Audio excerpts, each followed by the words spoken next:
donde están leyendo. ¿Todos tienen? ¿Todos tienen? Muy bien. Ok. También ahí está la página web. Ahí dice Elizabeth. El email. Elizabeth es mi mano derecha. Una muchacha muy buena. Ella fue hija de misionero en Colombia, en Bogotá. Y está trabajando fuertemente con Aquilingua.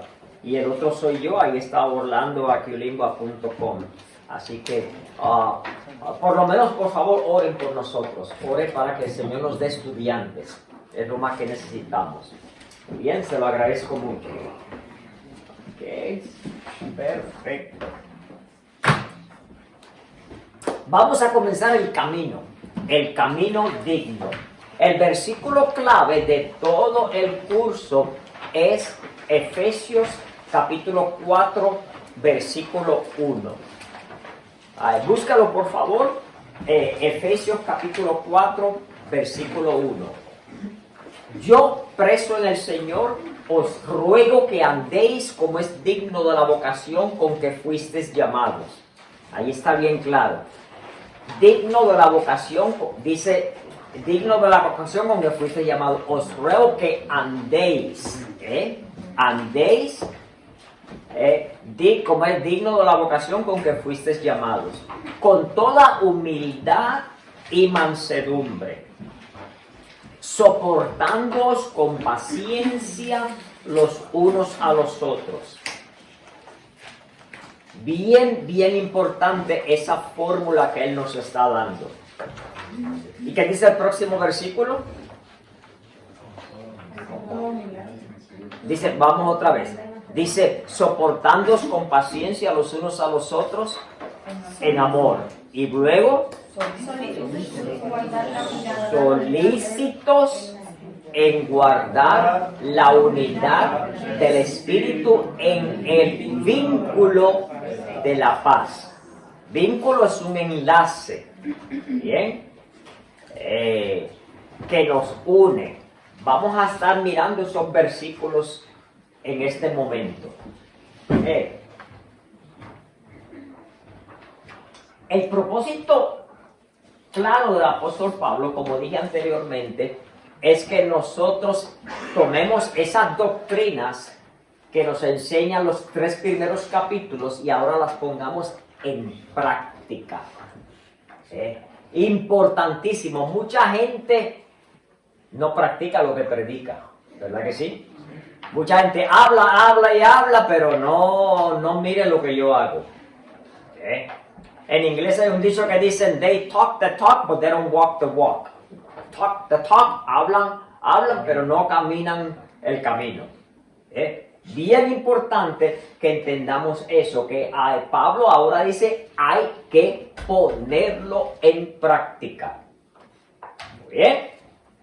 Vamos a ver cómo comienza ese camino. En resumen, lo que ya les dije anteriormente, nuestro enfoque va a ser en la comunicación, porque nos comunicamos no solamente con palabras, ya dijimos, nos comunicamos también con ¿qué? Con la apariencia, es lo primero que vemos. En el mundo de los negocios se nos enseña que la primera impresión es la más que vale. Porque honestamente los seres humanos lo que miran es lo que es. Y uno tiene básicamente 30 segundos para dar una primera impresión. Y lo más triste, que no debe ser así, pero es la realidad humana, es que esa primera impresión se queda por mucho tiempo, aunque haya sido una impresión incorrecta. Yo he entrenado personas que llaman personas del frente, que trabajan en los hospitales. La persona a quien cuando usted llega es la que le atiende. Esa persona del frente. Esa persona, yo les digo, ustedes son la cara de todo el hospital. Es importantísimo que ustedes den una buena impresión. Lo mismo, por muchos años entrené gerentes de restaurantes. Otra vez, uno entra a un restaurante, esa primera impresión es tan importante. Me encanta en la iglesia que uno entra y ve personas que saludan. Si ese día usted tiene un dolor de muela y no se puede reír, está bien serio. La persona que no le conoce va a pensar que usted es un gruñón, porque no le conoce. Y esa primera impresión se le va a quedar ahí. Otra vez, esa primera impresión tan importante, la cara. Cuando compramos un teléfono, esa primera impresión que nos dan para que la compremos, ¿verdad? Los comerciantes son excelentes en esto.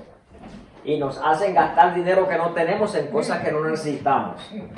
Y es así. Sin embargo, los cristianos que tenemos la verdad, miren, esta gente del mundo se nos gana. Nos gana. Hollywood nos hace creer cosas que son mentiras como que son verdad. Y nosotros que tenemos la verdad, nos la presentamos como que es verdad. Bien importante que hagamos eso. Inclusive si algún día usted tiene, vamos a hablar sobre los dones espirituales en un ratito, pero si su don espiritual que el Señor le ha puesto ahí es saludar a las personas que llegan a la iglesia, pues mire, tremendo. A mí la iglesita que yo voy, estos hermanos son increíbles.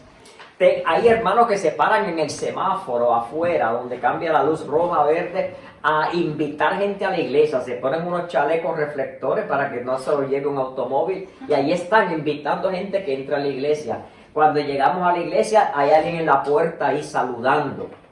Hermano Leo, ¿cómo está? Y con una sonrisa, ¿verdad? Pase, tómese el cafecito. Es tan importante eso.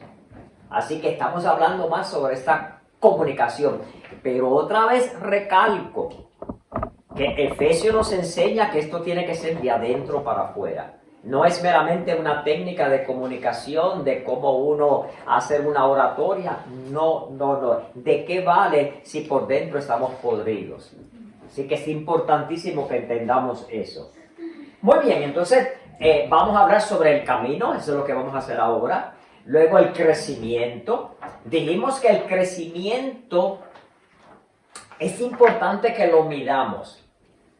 ¿Se acuerdan? Los niños cuando están creciendo les encanta pararse para que los midan a ver cuánto han crecido. Yo no crecí tanto, pero yo me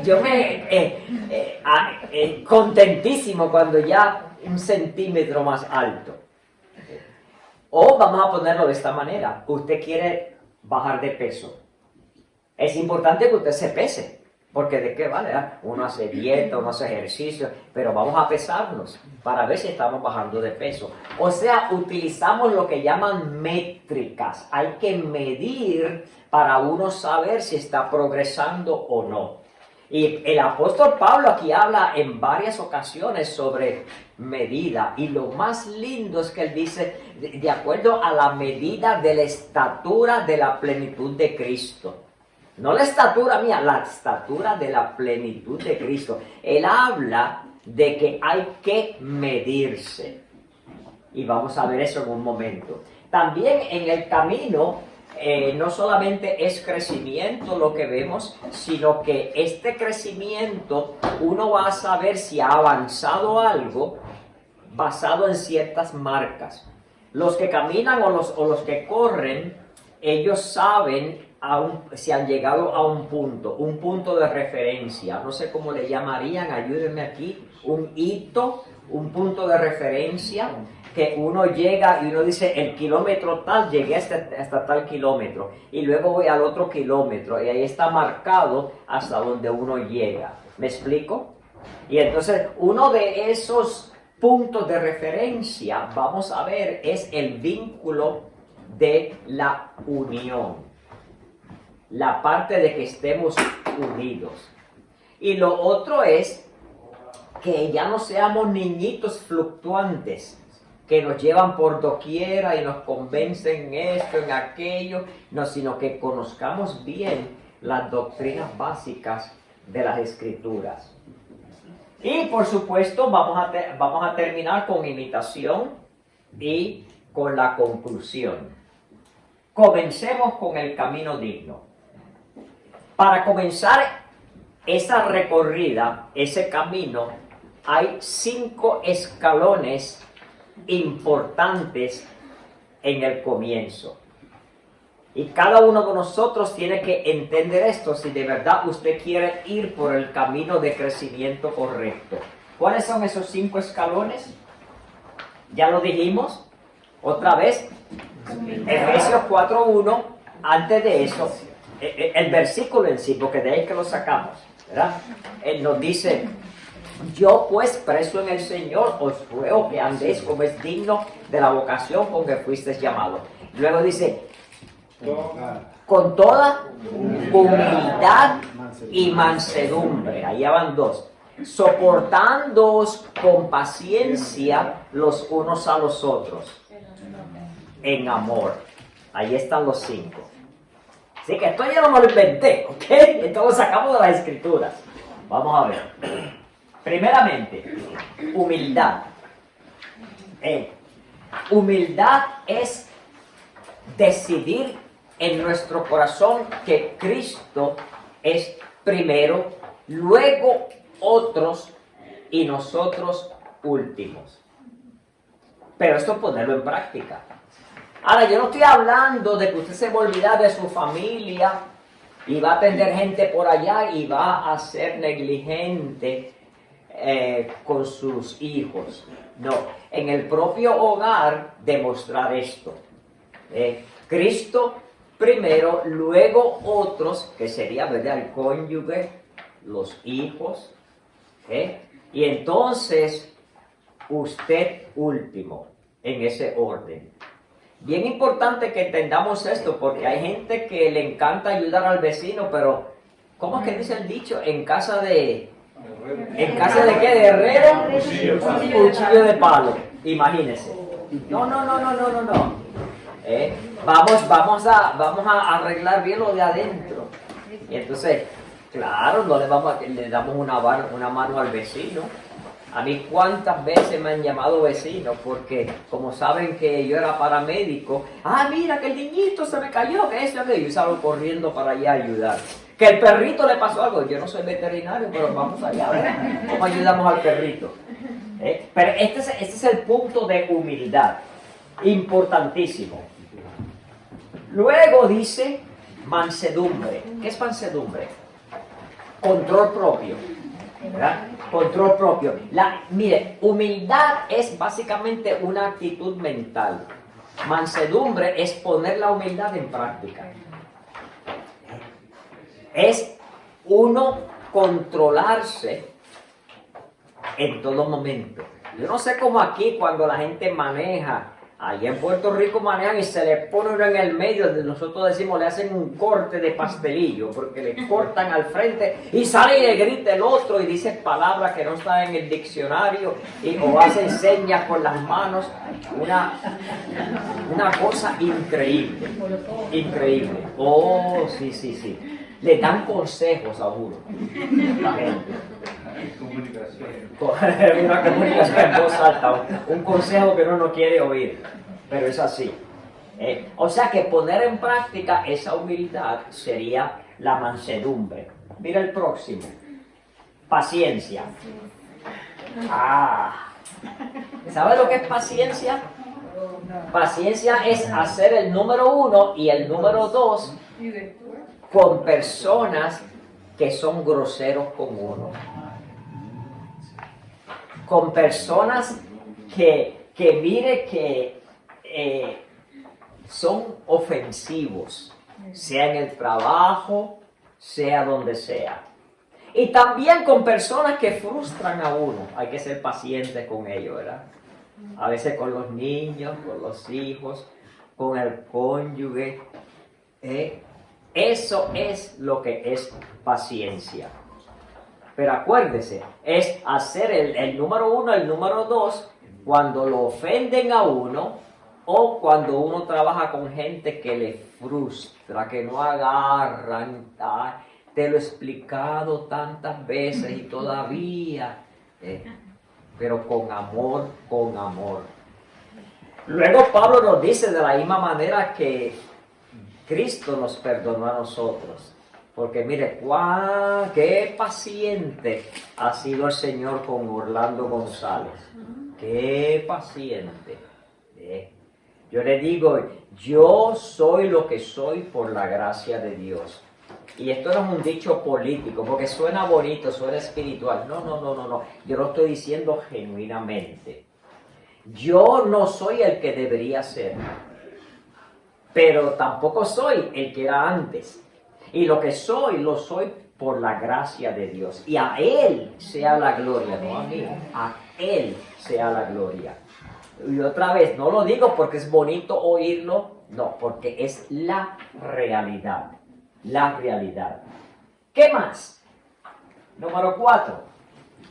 Tolerancia. Aquí no está diciendo que toleremos el pecado. Vamos a tener mucho cuidado con esto.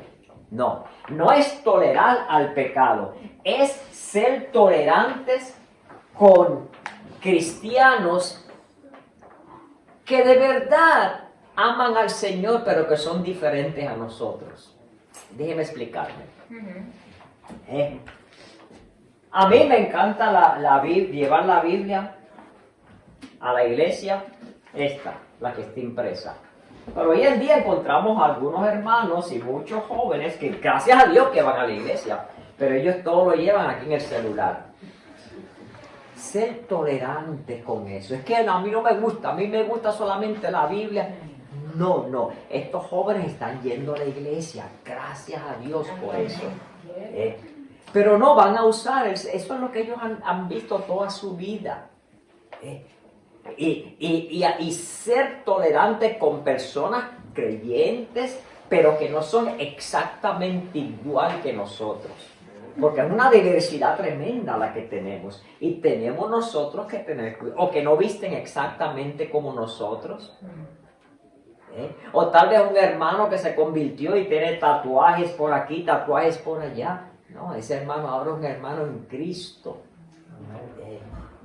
Es sencillamente ser tolerante, o porque un hermano que ahora dirige tiene un estilo un poquito diferente. No estoy hablando de irse a la izquierda en apostasía. No, no, no. Otra vez, no estoy hablando de tolerar al pecado. Es tolerar a estos hermanos que no son exactamente igual que nosotros, como que nos pintamos que debería de ser de esa manera todo cristiano. No. No, no. Eso es lo que está hablando el apóstol Pablo. Acuérdense que el tema completo es comunicación y crecimiento, unidad. Así que manteniendo eso en mente, lo interpretamos de esa manera. Y finalmente, amor. ¿Qué es amor? Me acuerdo cuando mi niña tenía 14 años y me preguntó, papá, ¿qué es amor? Buena pregunta. Para los 14 años que ella tenía, yo le dije, mi amor es dar sin esperar nada a cambio. Y ella me entendió, ok, gracias papá. No hay que darle una disertación, ¿verdad? De que... No. Ella entendió eso. Y entonces luego les digo, mira un ejemplo. De tal manera amó Dios al mundo que dio. O sea que amar es dar sin esperar nada a cambio, que es el amor bíblico, el amor agape. Ese es el amor que Dios quiere que nosotros tengamos unos a otros en el vínculo de la paz. Miramos aquí que son 5 escalones, básicamente lo que está diciendo. Al final del camino, la unidad del Espíritu en el vínculo de la paz es la marca de referencia que nos dice que vamos en el camino correcto. ¿Me explico? O sea, esos 5 pasos, 5 escalones, pero si uno sabe, anteayer el hermano Dani, yo le dije, hermano Dani, quiero ir caminando desde Segama hasta Segura, allá a la casa. Y él me explicó muy bien. Entonces yo empecé a caminar, pero yo quería estar seguro que yo iba en la dirección correcta. Y le pregunto a una viejita que viene por ahí, una ancianita, oiga, ¿para allá es segura? Sí, para allá es segura. Entonces para mí ese fue el punto de referencia y me aseguré que yo iba por el camino correcto, que yo no iba en el lado opuesto. Así que la marca, el punto de referencia es la unidad en el vínculo de la paz. Esa es hasta ese momento estamos bien. Es como cuando usted se pesa, pesaba, ¿qué? 60 kilos, pero ahora pesa 59 kilos. Entonces, ese es el punto de referencia que va bien, va por el camino. Digo, si usted quiere bajar de peso, ¿verdad? Bien, continuamos. Vamos a hablar un poquito más sobre eso del vínculo de la paz. Hay 7 pilares prácticos de unidad. Son bien sencillos. Y aquí los vemos. Número 1, un cuerpo. Otra vez. Dice, yo pues preso en el Señor, os ruego que andéis como es digno de la vocación con que fuisteis llamados. Luego dice que, con toda humildad y mansedumbre, soportándoos con paciencia los unos a los otros en amor. Y luego que dice, solícitos en guardar la unidad del Espíritu en el vínculo de la paz. Un cuerpo y un espíritu, como fuisteis también llamados en una misma esperanza de vuestra vocación. Y luego dice, un Señor, una fe, un bautismo, un Dios y Padre de todos. Eso es lo que estamos mirando ahora, en ese orden. Un cuerpo, ¿qué es eso? La iglesia de Cristo, Dios la compara a un cuerpo. Él siendo la cabeza, pero la iglesia es el cuerpo. Cuando Dios fundó la iglesia, se presume que es un cuerpo. Hoy en día estamos viendo un movimiento cuando hay iglesias para los mayores, para los tradicionales, para los jóvenes, para los que les gusta tal música, para los que les gusta tal música, diferentes tipos de iglesias. Para los ricos, para los pobres, para los blancos, para los negritos, para los asiáticos. Eso no es lo que Dios tenía en mente. Dios tiene en mente un cuerpo. Claro que en la iglesia si tenemos niños, tenemos clases para niños, pero es en la misma iglesia, la iglesia local. Y claro que no es lo mismo predicarle a un adulto que predicarle a un niñito de 3, 4 años. Y entonces a veces tenemos, ¿verdad?, servicios aparte, pero durante el mismo servicio. Y gracias a Dios por esos hermanos. Pero es un cuerpo. Esa idea que estoy viendo últimamente no es bíblica. No lo es. ¿Qué más dice? Un espíritu.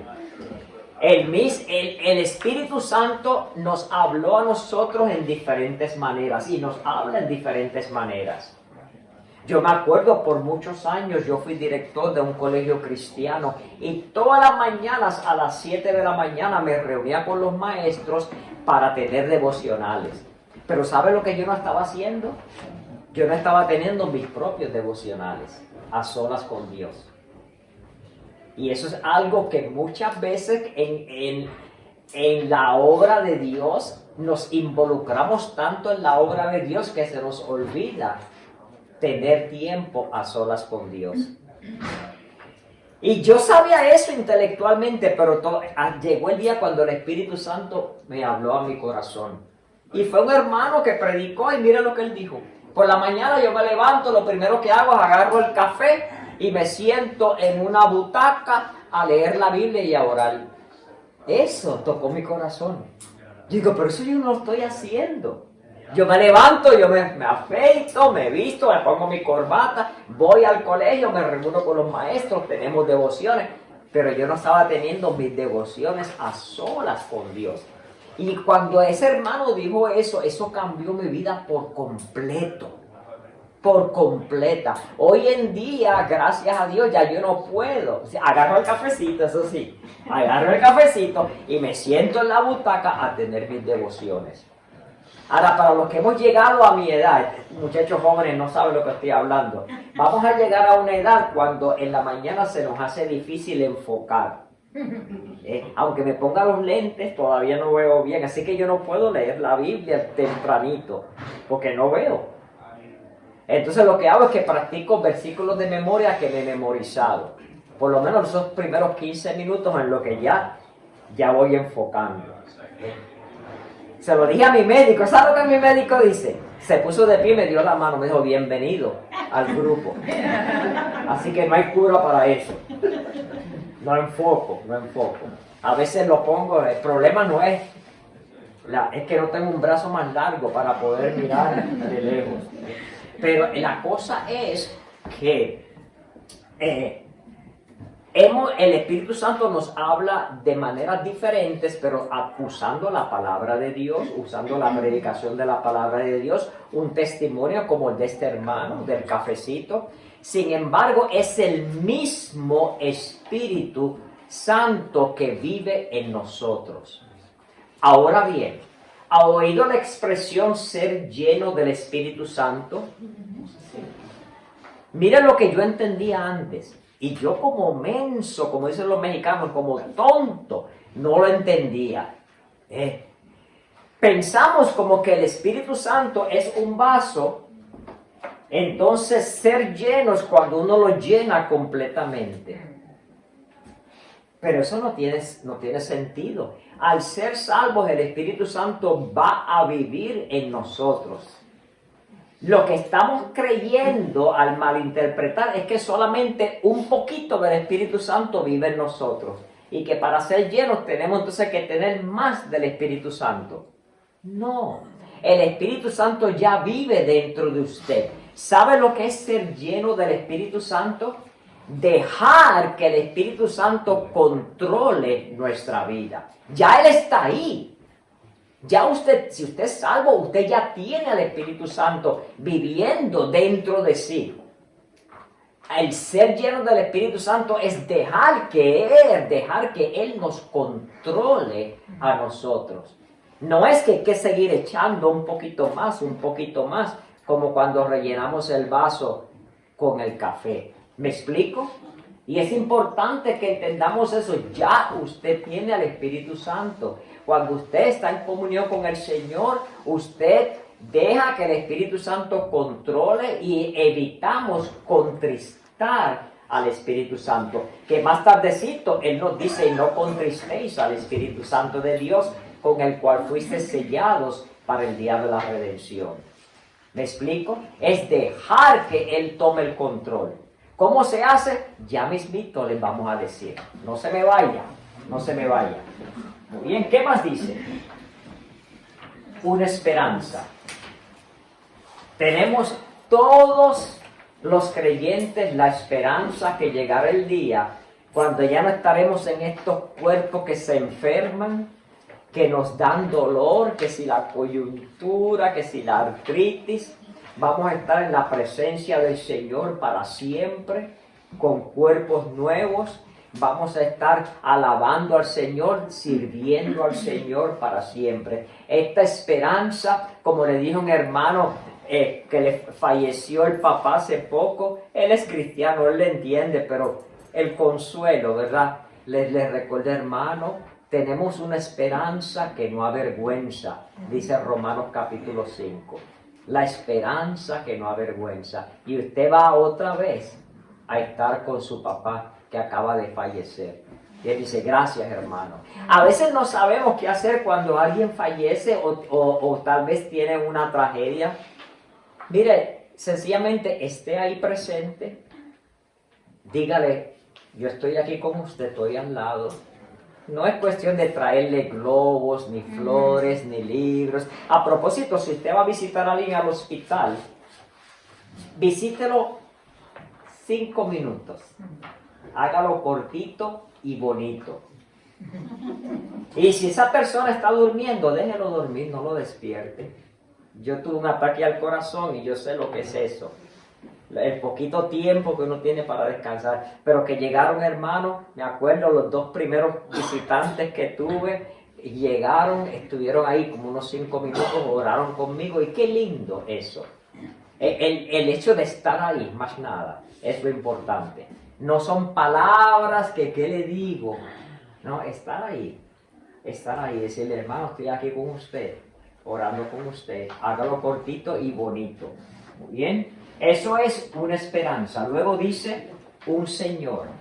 Aquí estamos arriba, en la número 2 es el Espíritu Santo. Aquí en esta número 4 es el Señor, ya la segunda persona de la Trinidad, el Señor Jesús. Luego dice una fe. ¿Qué es esto? Los estudiantes de la Biblia, los teólogos que seriamente estudian las Escrituras, entienden que esta palabra, una fe, quiere decir el grupo de doctrinas fundamentales que tenemos los creyentes. ¿De qué estoy hablando? Por ejemplo, de que Dios creó los cielos y la tierra. Número 2, de que Dios envió a su Hijo para morir por nosotros en la cruz del Calvario, derramó su sangre inocente para pagar por nuestros pecados, resucitó y ascendió. Creencias fundamentales de la Biblia. ¿Me explico? Eso es lo que es una fe, que nosotros tenemos ese grupo, esa acumulación de esas creencias que menciona Efesios 1, 2 y 3. Así que de eso es a lo que se refiere cuando dice una fe. ¿Me explico? Muy bien. Y por último, un bautismo. ¿Qué es un bautismo? El bautismo es lo que nos da a nosotros la iniciación en la vida cristiana. Cuando le demostramos al mundo que no nos avergonzamos de Jesucristo. Es un símbolo de inauguración al ser creyentes. Así que claramente estos 5 escalones nos ayudan a nosotros a continuar ese camino que empezamos hace ratito. 5, dije 5, son 7, falta uno más. El otro es, por supuesto, la primera persona de la Trinidad, un Dios y Padre de todos. Y de la misma vez que Dios Padre, Dios Hijo y Dios Espíritu Santo son uno, Dios quiere que nosotros seamos uno en un cuerpo, en el Señor. Así que una ilustración preciosa que nos da el apóstol Pablo. Recalco, enfatizo, que no está hablando de unidad por mera unidad. Es unidad en el Señor, en una fe, en esas doctrinas fundamentales. Es la unidad del cuerpo de Cristo, que es la iglesia, Él siendo la cabeza. Ahora, dentro de un ratito vamos a ver unos dones espirituales que Dios ha dado a líderes en la iglesia, que nos van a ayudar en este camino. ¿Alguna pregunta hasta ahora? Muy bien, continuamos. Vamos ahora a dar una aplicación. Él tiene una pregunta. Sí. Una preguntita. Cuando hablamos de tolerancia, Sí. Hablamos que debemos tolerar a las personas que dan un cambio. Y mi pregunta es, cuando vemos a una persona que ha dado un cambio, por ejemplo, que antes era de una manera y luego ha cambiado a otra, y el no tolerar eso, ¿quiere decir que dentro de nosotros hay algo que trabajar? ¿O por qué? Sí, no estamos tolerando, vamos otra vez a explicar, ¿verdad? No es tolerar el pecado, es tolerar a una persona que no es exactamente igual que nosotros, un hermano en Cristo. Tolerar su manera de ser, como aquel hermano que llegó en Puerto Rico hablando así del salero de la España, por Gonzalo González de la Gonzalera, y los puertorriqueños no hablamos así. Y él dice, sí, pero como yo soy cristiano, tengo que hablar con amor, ¿verdad? Yo no le dije, es ridículo, no, ¿verdad? Yo dije, a veces, ¿verdad? Uno le da como vergüenza ajena, pero no es tolerarlo al hermano. Él dejó eso en un par de semanas, y se le quitó, porque es genuino. Eso es. Y a nosotros no tolerar eso, al muchacho que está al lado con el teléfono, buscando las escrituras, nosotros nos sentimos mal y como no, él debe tener una Biblia igual que la mía. Entonces el problema es en nosotros, no es en ese hermano que está ahí. Esa es la tolerancia que le está hablando. De nosotros. O a veces un hermano en Cristo que toma una decisión pero que recae, pero que vuelve otra vez a pedirle perdón al Señor. Bueno, ¿cuántas veces el Señor no me ha perdonado a mí por lo mismo? Hay que darse cuenta de eso. A veces nos olvidamos de dónde caímos nosotros, que nos sacó de la escoria del pecado, dice el libro de Isaías, y nos olvidamos de eso. Y ahora nos queremos hacer super santos. Tolerar a esos hermanos que están también, o tal vez también hasta ayudarlos, se cayeron, ayudarlos a levantarse.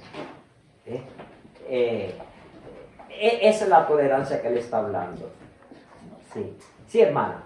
Solo para resaltar un poco que la connotación que ha hecho en donde hermanos en Cristo que como yo aman a Dios. Claro. Sea, el hecho de que tengamos ciertas características en carácter o en comportamientos no quiere decir que los dos no amemos al Señor. Claro que sí. Y tomando en cuenta que también alguien probablemente nos está tolerando a nosotros. Exacto. Eso es bien importante. Yo le digo,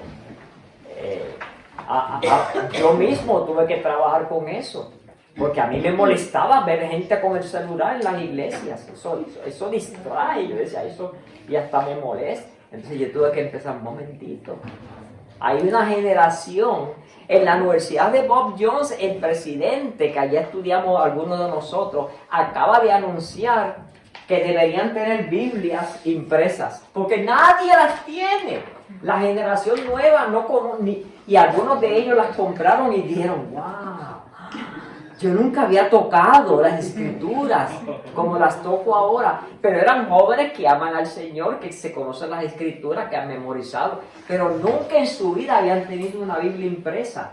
Y a mí se me hace difícil entender eso, porque yo no soy de esa generación. Pero nosotros mismos hemos desarrollado esa generación. Si cuando vemos por ahí las familias, para que el niñito se calle y no esté molestando, le ponemos un celular ahí, y en el coche el niñito ahí mirando, y ni siquiera está mirando alrededor. Hemos nosotros desarrollado o contribuido a esa generación. Pero el Señor tuvo que hablarme a mi vida y dejar, no dejes, porque el hermano tal y tal se trae su celular a la iglesia. Y yo vengo de una generación cuando cuando salió la Biblia del 60, que es la que tengo yo aquí. No, tiene que ser la antigua versión nada más. Así que muchos de mis versículos que me memoricé son de la antigua versión, que casi nadie entiende ese español. Mas Dios muestra su caridad para con nosotros en caridad. Mas Dios muestra su caridad para con nosotros en que siendo aún pecadores Cristo murió por nosotros. No, ahora la versión más Dios muestra su amor para con nosotros. Y entonces, pero yo me acuerdo que de jovencito yo vi a los hermanos adultos hablando, no, tiene que ser la antigua versión que habla de esa manera, con ese español antiguo. Cosas que estaban dividiendo que no era lo esencial. ¿Me explico? Eso es lo que estoy hablando de tolerar. Así que entendamos eso, pero ahora vamos a aplicar, porque ¿de qué vale que entendamos, que creamos, si no lo aplicamos? Usted ha oído la expresión que dice, mira, lo que voy a decir ahora no lo tomes personal. Te voy a decir algo, pero no lo tomes personal, por favor. ¿Sabes lo que yo les digo? Tómalo personal. Lo que te voy a decir ahora, tómalo personal. ¿Ok? Así que agárrese. Vamos a ver. Número 1. ¿Eres chismoso o chismosa? ¿Te encanta allá en la iglesia? ¿Te encanta regar rumores en la iglesia? Mira el hermano tal y tal, mira el fulano de tal. ¿Siembra cizaña en la familia de Dios? No me tiene que contestar, esas son preguntas retóricas. Es entre usted y el Señor. ¿Le encanta sembrar cizaña en la iglesia? Mira cómo vino vestido aquel. Mira aquel, no le quite el ojo a la muchacha. Mira esa muchacha, oiga, pero que demasiada suelta. Ignora las doctrinas básicas de la Biblia para enfocarte en lo que divide. Ay, como decía mi pastor Hernán Cortés, ahí me pisaron el callo del pie. Eso duele. ¿Pierdes tu paciencia o temperamento rápidamente? No solamente en la iglesia, cuando estás manejando y alguien se te pone al frente. Cuando estás en la fila en el supermercado y se te cuela alguien. ¿Pierdes tu paciencia con ese niñito, esa niñita en tu casa que Dios te ha dado para que la traigas y la críes en la admonición y el amor del Señor? ¿Pierdes tu paciencia con tu esposo, con tu esposa? ¿Con tu papá, con tu mamá? Mi mamá, que ahora ha llegado a una edad que hay que amarla y quererla. Siempre se queja, no puedo, no entiendo el teléfono ese que me regalaste.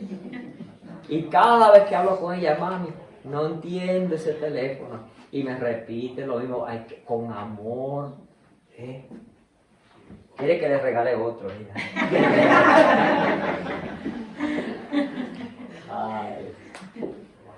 ¿Solo ayudas a otros cuando te beneficia? No, si yo creo que esto me beneficia en sacar dinero, entonces voy a ayudarlo. O demuestras amor agape, que es dar sin esperar nada de vuelta. Así que son preguntitas para aplicar esos 5 escalones que acabamos de mirar. Y por último, ¿guardas resentimientos contra otros? A veces familiares. Tengo esa rabia por dentro de algo que ocurrió hace 50 años o 30 años. Cuando yo era niño me acuerdo que había una familia que eran amigos de mis padres.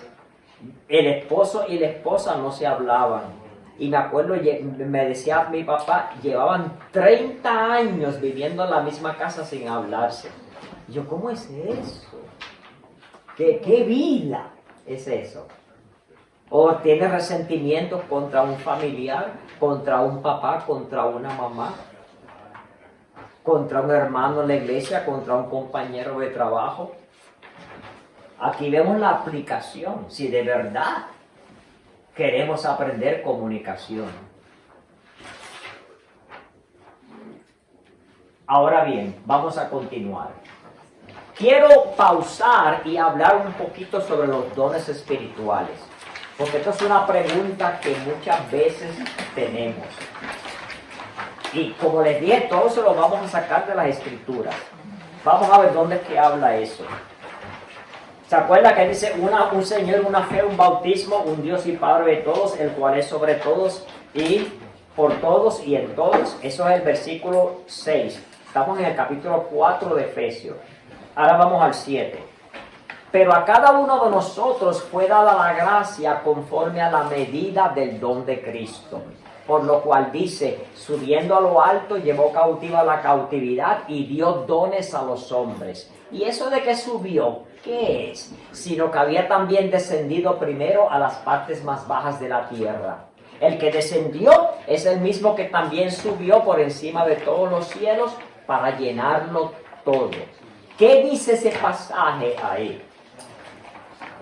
Básicamente está hablando de los dones espirituales. Mire lo que dice. A cada uno de nosotros fue dada la gracia conforme a la medida del don de Cristo. Esto me recuerda a Romanos capítulo 12, que nos está hablando de los diferentes dones espirituales. Que todos somos un cuerpo, pero que tenemos, de la manera que tenemos diferentes partes en el cuerpo, así somos diferentes, pero todos en un cuerpo. ¿verdad? De eso es que estoy hablando. Luego dice algo en paréntesis ahí, que dice, por lo cual dice, subiendo a lo alto, llevó cautiva la cautividad y dio dones a los hombres. Lo que está haciendo ahí el apóstol Pablo es parafraseando un salmo que habla sobre cuando conquistaban una ciudad y agarraban los dones del enemigo, ¿verdad? La conquista de esa ciudad. Entonces está diciendo aquí en mero resumen, sin meternos tanto en detalle, que al Cristo resucitar y subir a los cielos es la conquista grande contra la muerte, la conquista grande de Dios, y entonces por eso dio dones a los hombres.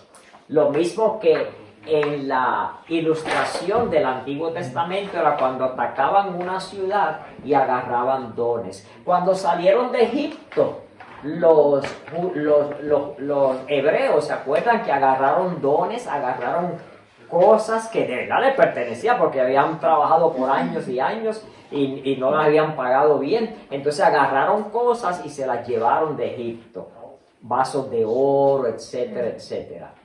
Entonces aquí está ilustrando eso el apóstol Pablo al hablar sobre el que descendió, también ascendió a los cielos y dio dones a los hombres. Así que ese es el pasaje de escritura que habla sobre los dones. Muy bien. ¿Qué es un don espiritual? Aquí les doy la definición. Un don espiritual es una habilidad o destreza dada por Dios que capacita al creyente para llevar a cabo con eficacia una función específica que resulta en crecimiento espiritual del cuerpo de Cristo. Cada uno de ustedes, si son creyentes, son salvos, mírenme aquí, por favor, mírenme aquí. Cada uno de ustedes, Dios les ha dado un don espiritual. No necesariamente el mismo a cada uno. Algunos de ustedes Dios les ha dado más de un don espiritual. ¿Cuándo se los dio? En el momento que usted aceptó al Señor como Salvador.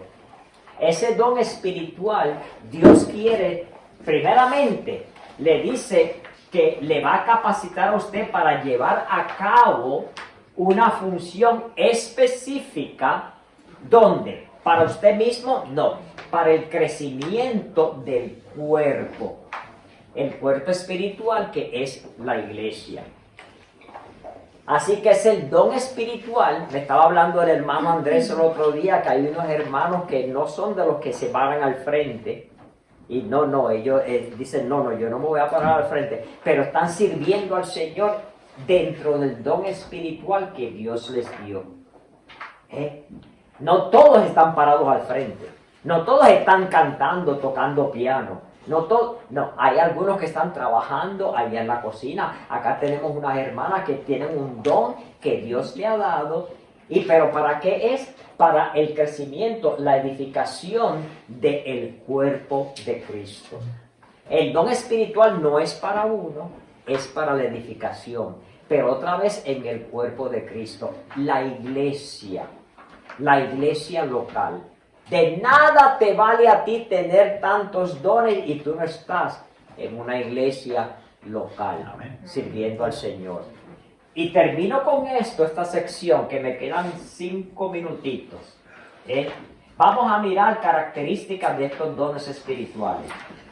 Número 1, son dados en la salvación, ya se los dije. Para cumplir el llamado de Dios. Y le estoy dando versículos de escritura que me respaldan. Otra vez, no es lo que Orlando dice, es lo que dicen las escrituras.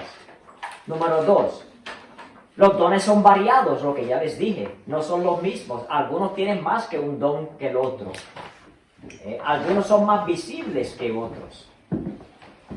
Número 3, los dones derivan su poder de la misma fuente, el Dios Trino.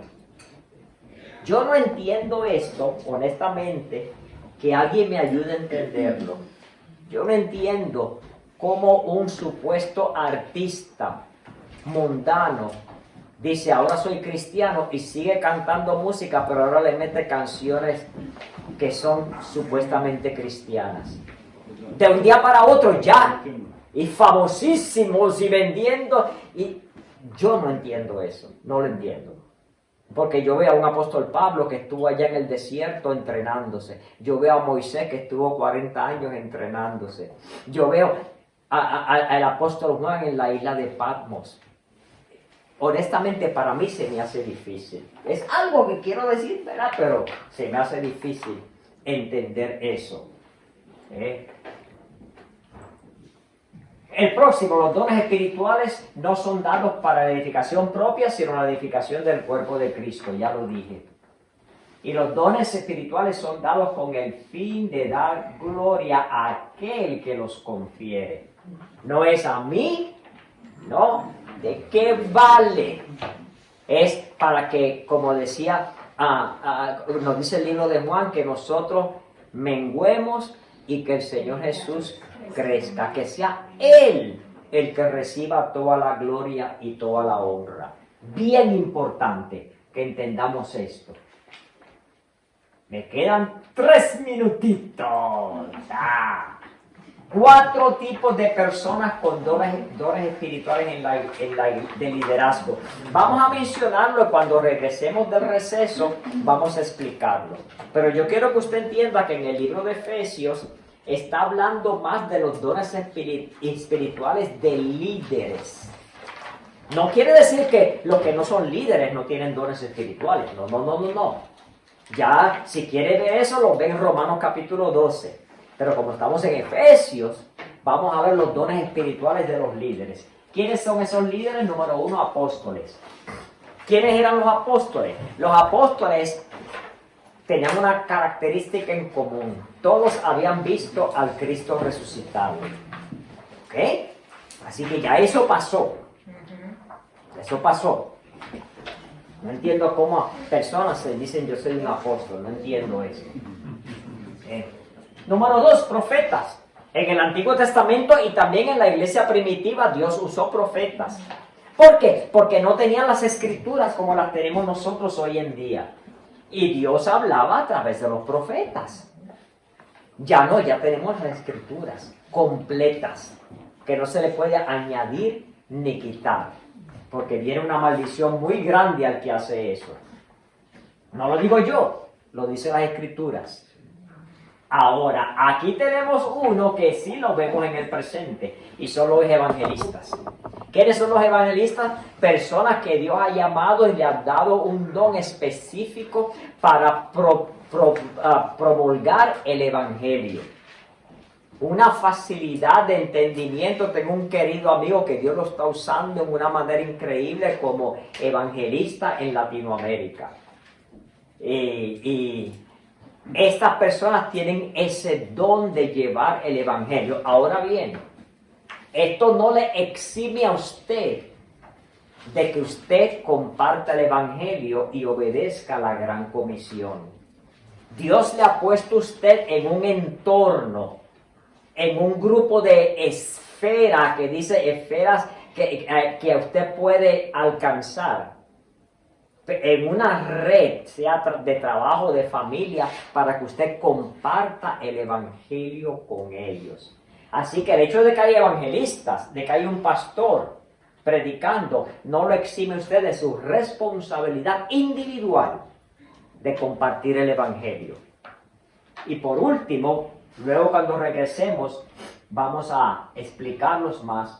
Pastores y maestros. Y en el griego, pastores y maestros están unidos por una conjunción que los pone a la par.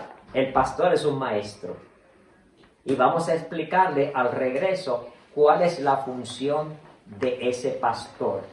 Ese don espiritual que Dios le ha dado al pastor. Terminamos por ahora.